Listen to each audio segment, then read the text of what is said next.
ছিনতাইকারী বেশি, মোবাইল ছিনতাইকারী, আপনার চেন ছিনতাইকারী, এগুলো বেশি, এগুলো খুবই বেশি। আমরা যদি চেকপোস্ট না করি কিংবা এখানে না থাকি তাহলে দেখা যায় ছিনতাইকারী ছিনতাই করে ফেলে। এর কারণে আমরা অলওয়েজ এখানে থাকি। ঝুঁকি তো ভাই আছে, কারণ কাজ করতে গেলে ঝুঁকি থাকে। বিশেষ করে যেহেতু এটা হাইওয়ে রুটের ফ্লাইওভার, এখানে প্রতিনিয়ত দেখা যায় এরকম অনাকাঙ্ক্ষিত ঘটনা ঘটে যায়। এরকম হচ্ছে আমাদের গাড়ি যখন আসে ওভার স্পিডে, বিশেষ করে শেষ রাতে, তখন কিন্তু ওই যে ড্রাইভারদের চোখে ঘুম থাকে, তখন তারা প্রপারলি ওইভাবে গাড়িটা ড্রাইভ করতে পারে না। যেরকম গত পরশুদিন আমাদের এক পুলিশ সদস্যের হাত কেটে গেছে ওই ট্রাকের উপর থেকে টিন পরে।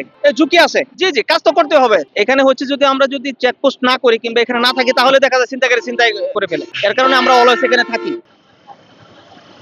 না না, এখন রিস্ক নাই, রিস্ক মনে হয় না। না, আমাদের তো ঢাকার ভিতরে কোনো রিস্ক নাই। আর ঢাকার বাইরে যখন যাই, ঢাকার বাইরে 10টা পরে ঢুকি না, কিন্তু ঢাকা সিটির ভিতরে ছিনতাইকারী বেশি, মোবাইল ছিনতাইকারী, আপনার চেন ছিনতাইকারী, এগুলো বেশি, এগুলো খুবই বেশি। আর এই জায়গায় যারা পুলিশের দায়িত্বে আছে, আমার মনে হয় না যে এরা সঠিক মতো দায়িত্ব পালন করে। এরা যদি ঠিক মতো দায়িত্ব পালন করতো তাহলে এই ছিনতাইকারী হইতো না। প্রতিদিন ছিনতাই হয়, কিন্তু এটা দেখার মতো কেউ নাই।